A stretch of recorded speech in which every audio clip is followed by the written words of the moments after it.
వేసవిలో వడదెబ్బకు గురికాకుండా ప్రతి ఒక్కరూ ఆరోగ్యం పట్ల సరైన జాగ్రత్త తీసుకోవాలని హన్మకొండ జిల్లా వైద్యాధికారి అప్పయ్య ప్రజలకు సూచించాడు. నేడు హన్మకొండ జిల్లా కలెక్టరేట్లో వైద్య ఆరోగ్య శాఖ ఆధ్వర్యంలో వేసవిలో వడదెబ్బ నివారణకు తీసుకోవాల్సిన జాగ్రత్తలపై మీడియా సమావేశం నిర్వహించారు. ఈ సందర్భంగా జిల్లా వైద్యాధికారి మాట్లాడుతూ వేసవిలో ఉష్ణోగ్రత వల్ల తలెత్తే ఆరోగ్య సమస్యలపై ప్రజల్లో అవగాహన కల్పించేందుకు సమావేశం ఏర్పాటు చేయడం జరిగిందని, వైద్యాధికారులు పనిచేస్తున్న చోట ప్రజలు అవగాహన కల్పించాలని, వడదెబ్బకు గురి కాకుండా నివారణ చర్యలు చేపట్టాలని, తగిన చికిత్సకు సంబంధించిన వివరాలను కూడా వారికి అవగాహన కల్పించాలని ఈ సందర్భంగా అన్నారు. కూడా కలెక్టర్ ఆధ్వర్యంలో ప్లస్ కన్వర్జెన్సీ మీటింగ్ కూడా మనం జిల్లా స్థాయిలో పెట్టుకోవడం జరిగింది. సో వారు కూడా వారి పనిచేస్తున్న చోట వారు పనిచేస్తున్న చోట ప్రజలకి అవగాహన కల్పించడమే కాకుండా నివారణ చర్యలు చేపట్టి తగిన చికిత్సకు సంబంధించిన విషయాలను కూడా వారికి అవగాహన కల్పించాల్సిందిగా మేము సూచించడం జరిగింది. సో క్షేత్రస్థాయిలో పనిచేస్తున్న ఆరోగ్య కార్యకర్తలు కూడా జూమ్ సమావేశం దాదాపుగా 2 మార్లు జూమ్ సమావేశం కూడా మేము నిర్వహించడం జరిగింది. సో ఈ విధంగా మనం జిల్లాలో ఉన్నటువంటి ఆరోగ్య సిబ్బందిని, దాంతోపాటు లైన్ డిపార్ట్మెంట్స్ అయినటువంటి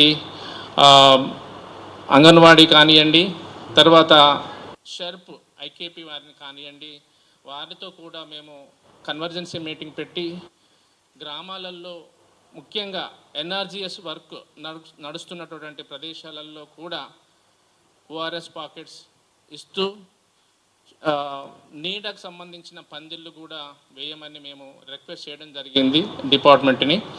సో ఇప్పుడైతే మా ఆశాలు ఫీల్డ్ లెవెల్లో కూడా ఓఆర్ఎస్ పాకెట్స్ ఇస్తూ వారికి అవగాహన కల్పిస్తున్నారు.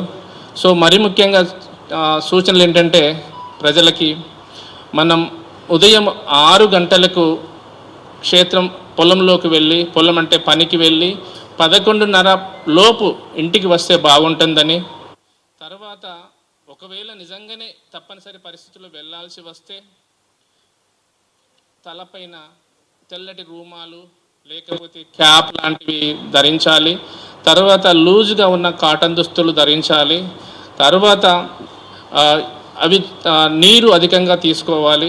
ఇటువంటి జాగ్రత్తలు పాటిస్తూ కూడా ఉన్నప్పటికీ ఒకవేళ వాళ్ళకు వడదెబ్బ తాగినట్టు లక్షణాలు అంటే బాగా టెంపరేచర్ రావడం, చెమట పెట్టడం, లేకపోతే మన నీరసంలాగా అనిపిస్తే వెంటనే దగ్గరలో ఉన్న సబ్ సెంటర్ కానీ ప్రాథమిక ఆరోగ్య కేంద్రాన్ని కానీ పోవాల్సిందిగా ప్రజలకి సూచించడం జరిగింది. సో ఈ విధంగా వాళ్ళకి అవగాహన కల్పిస్తూ పోతున్నాం.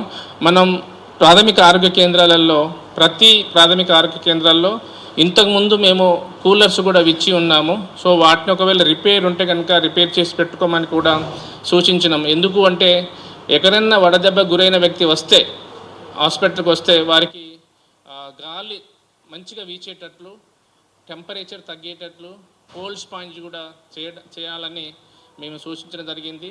ప్రతి దాంట్లో ఉన్న 6 బెడ్లలో 2 బెడ్లు దానికే ప్రత్యేకంగా కేటాయించామని చెప్పడం జరిగింది. అలాగే వాటికి ఐవీ ఫ్లూయిడ్స్ కూడా ఎక్కువ మోతాదులో పెట్టుకోమన్నాము.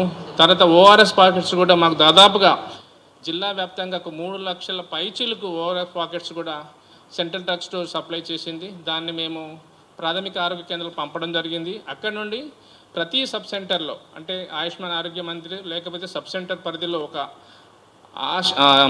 తర్వాత ఆశ విలేజ్ లెవెల్లో ప్రతి ఆశ దగ్గర ఒక 50 పాకెట్స్ ప్రతిసారి 50 పాకెట్స్ ఉండేటట్టు మేము ఏర్పాట్లు చేస్తున్నాం. ఇదంతా మేము కన్వర్జెన్స్ మీటింగ్లో కలెక్టర్ గారి ఆదేశాల మేరకు మేము ఆదేశాలు ఇవ్వడం జరిగింది.